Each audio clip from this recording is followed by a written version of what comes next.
Hei, nimeni on Anna. Tänään harjoittelemme yhdessä, miten esitellä itsensä suomeksi. Se on tärkeää, koska voit tavata uusia ihmisiä joka päivä. Kun osaat esittäytyä hyvin, tunnet itsesi varmemmaksi ja teet hyvän vaikutelman. Kun kohtaat uuden ihmisen, olet usein hermostunut. Se on normaalia, mutta kun aloitat keskustelun oikein, tunnet itsesi varmemmaksi. Näin voit helpommin jatkaa keskustelua. Kun esittelet itsesi selkeästi ja itsevarmasti, teet hyvän ensivaikutelman. Ihmiset muistavat sinut. He tuntevat olonsa mukavaksi puhua kanssasi. Tämä auttaa sinua löytämään ystäviä ja rakentamaan suhteita. Voit nauttia keskusteluista enemmän. Kuka ei haluaisi sitä? On hyvä idea ottaa vihko mukaan. Voit tehdä sinne muistiinpanoja, voit kuunnella minua niin usein kuin haluat, mutta ilman harjoitusta siitä ei ole hyötyä. Sinun täytyy myös itse käyttää sanoja ja lauseita, vasta sitten ne ovat sinulle hyödyllisiä. Joten jos olet valmis oppimaan, kirjoita siitä kommentteihin. Jos tiedät ystävän, joka haluaa oppia saksaa, jaa tämä oppitunti. Tilaa kanavani ja aloitamme. Kuvittele, että joku kysyy, kerro minulle itsestäsi. Haluat vastata rauhallisesti ja varmasti? Juuri tämä on tavoitteemme. Haluamme vastata tähän kysymykseen yksinkertaisesti ja oikein. On monia tilanteita, joissa sinun täytyy esitellä itsesi. Jotkut ovat muodollisia, kuten työhaastattelu. Toiset ovat rennompia, kuten juhlissa. On tärkeää tietää, milloin käyttää mitäkin muotoa. Hyvä esittely riippuu aina tilanteesta. Joskus on järkevää puhua työstäsi. Mutta juhlissa se ei ole niin mielenkiintoista. Joten kontekstin ymmärtäminen on tärkeää. Aloitetaan perusteista. Miten esitellä itsensä? Aloitamme nimestä. Voit sanoa, olen Sohvi tai minun nimeni on Sohvi. Ensimmäinen vaihtoehto on yleisin ja luonnollisin, toinen on hyvin yksinkertainen. Ja kolmas on myös mahdollinen, mutta hieman muodollisempi. Jos sinulla on lempinimi, voit sanoa, nimeni on Beatrice, mutta ystäväni kutsuvat minua Biiksi. Tai nimeni on Fabian, mutta voit kutsua minua Fabiksi. Tämä on hyödyllistä, jos nimesi on vaikea. Nyt kun olemme sanoneet nimen, tulee jotain henkilökohtaista. Voimme sanoa, mistä tulemme. Esimerkiksi, tulen Suomesta. Olen suomalainen, asun Helsingissä. Jos tulet toisesta maasta, vaihdat vain nimen. Esimerkiksi, tulen Kanadasta. Olen kanadalainen, asun Montrealissa. Helppoa, eikö? Nyt puhumme siitä, mitä teemme. Voit sanoa, olen opiskelija, työskentelen opettajana. Olen insinööri. Jos et ole töissä, voit sanoa, en ole tällä hetkellä töissä. Etsin työtä. Jos haluat antaa enemmän yksityiskohtia, voit sanoa, työskentelen sairaalassa tai työskentelen tekniikan yrityksessä. Hienoa, nyt pääsemme harrastuksiin. Suomeksi sanomme, luen mielelläni, matkustan mielelläni, pelaan jalkapalloa, harrastan joogaa, katson mielelläni elokuvia. Voit myös sanoa, lempiharrastukseni on uinti. Yhdistetään nyt kaikki. Tässä esimerkki, hei, olen Sohvi, tulen Suomesta ja asun Helsingissä. Työskentelen Suomen opettajana, matkustan mielelläni ja luen mielelläni kirjoja. Hauska tavata. Tämä on hyvä esittely. Se sopii sekä muodollisiin että epämuodollisiin tilanteisiin. Voit mukauttaa sen paikan ja henkilön mukaan. Nyt puhumme tervehdyksistä suomeksi. Voit sanoa hyvää huomenta. Sitä käytetään aamulla ja päivällä. Hyvää iltaa. Sitä käytetään illalla. Hei! Se on rento. Ystävien kesken. Hauska tavata. Sitä sanotaan, kun tapaa uuden ihmisen. Miten menee? Se on ystävällinen tapa aloittaa keskustelu.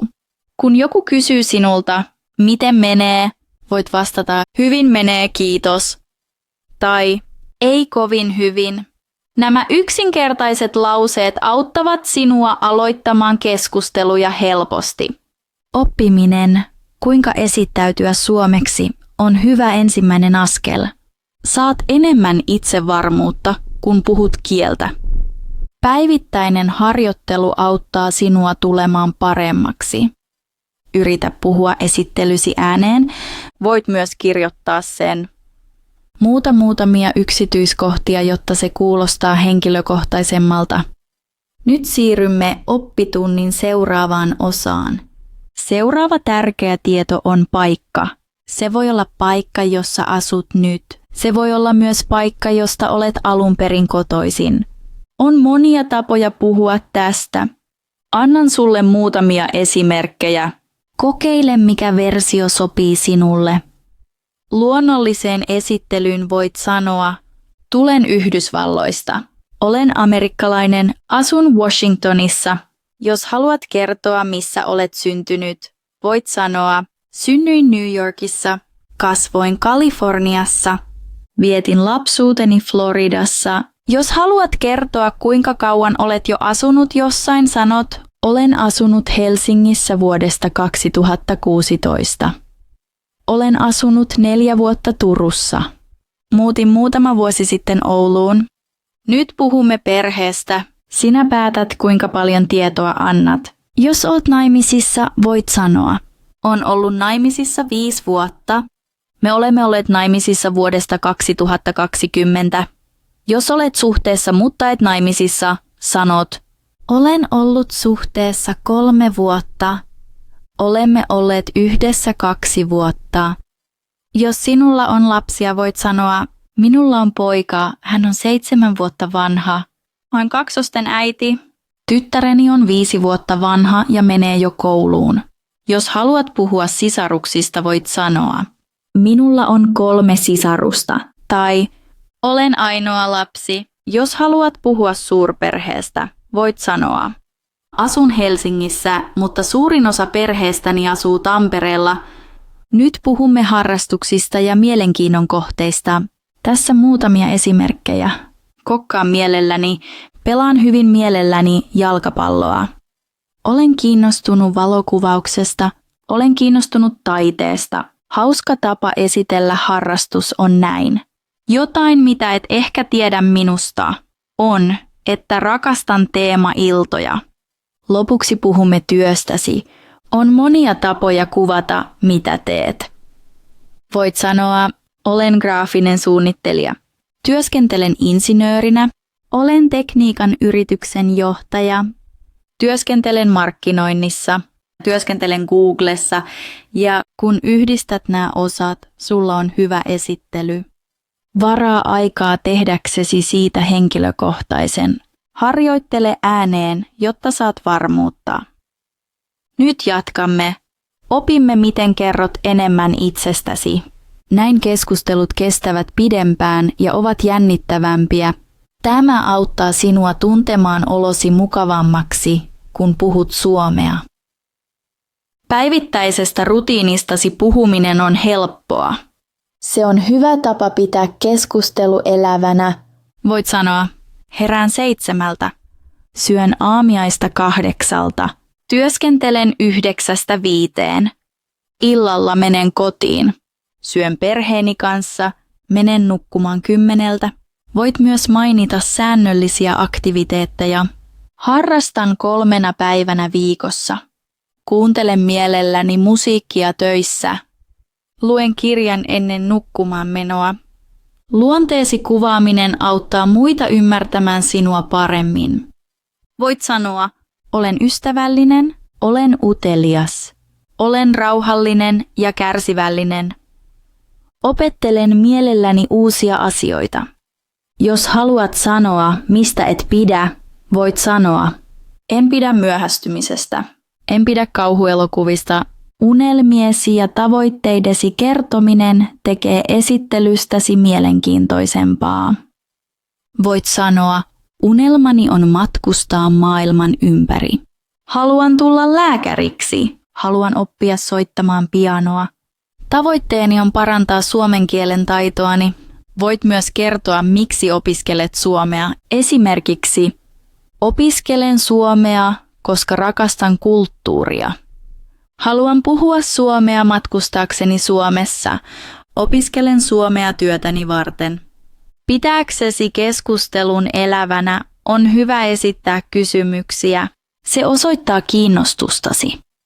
Voit kysyä, mikä nimesi on, mistä tulet ja missä asut, mitä teet elämässä, mitä harrastuksia sinulla on, mitä sä teet mieluiten vapaa-ajallasi. Kun joku vastaa, voit reagoida. Voit sanoa, se on mielenkiintoista. Minä pidän siitä myös ja se on hienoa. Toinen tapa puhua itsestäsi on kertoa mieltymyksistäsi. Voit sanoa, lempielokuvani on, lempivärini on sininen. Rakastan italialaista ruokaa, lempikirjani on. Joskus hauska fakta tekee esittelystäsi unohtumattoman. Voit sanoa, olen käynyt 10 eri maassa, puhun 3 kieltä.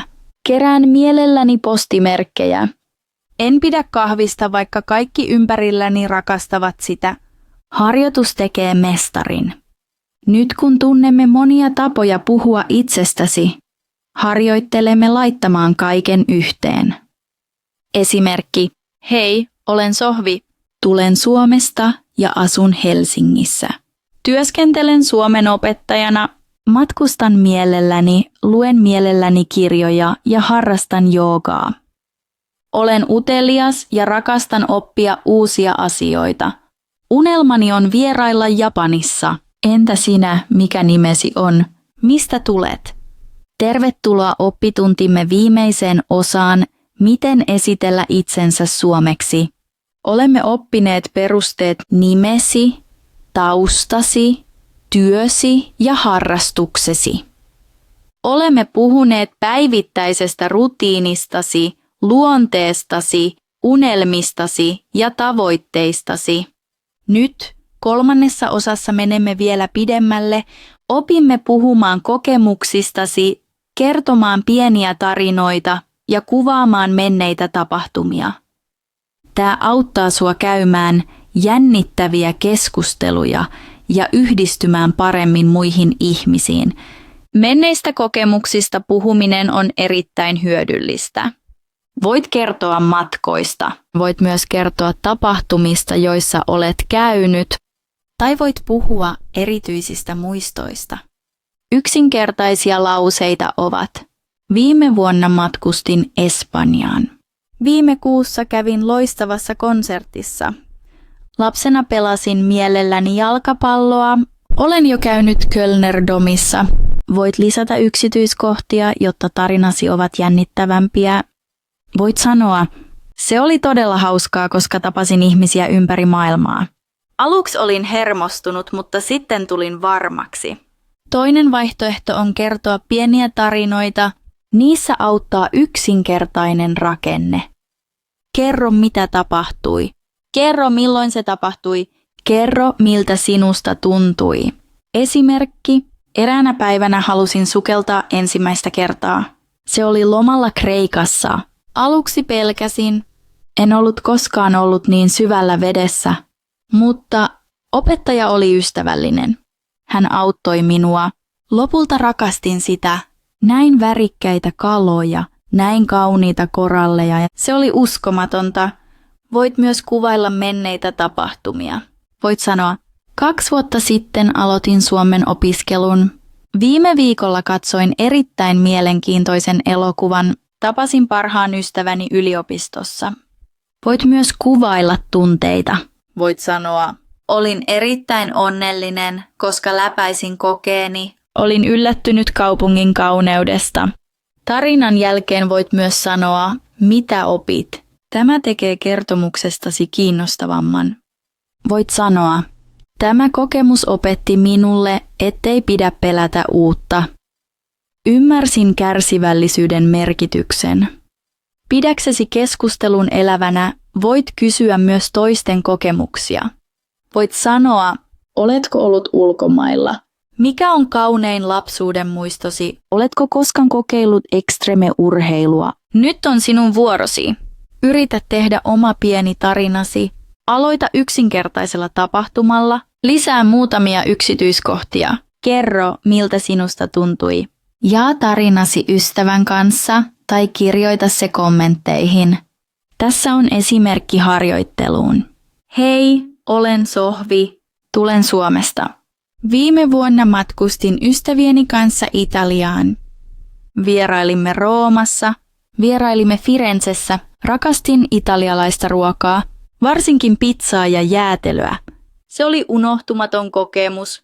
Entä sinä? Oletko käynyt Italiassa?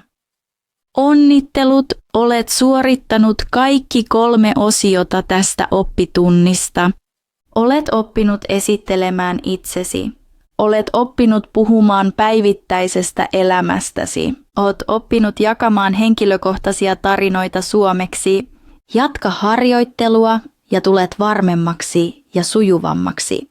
Jos pidit tästä oppitunnista, muista tykätä. Muista kommentoida. Muista tilata. Jaa tarinasi kommenteissa. Odotan niiden lukemista. Kiitos, että opit kanssani. Näkemiin ja nähdään pian.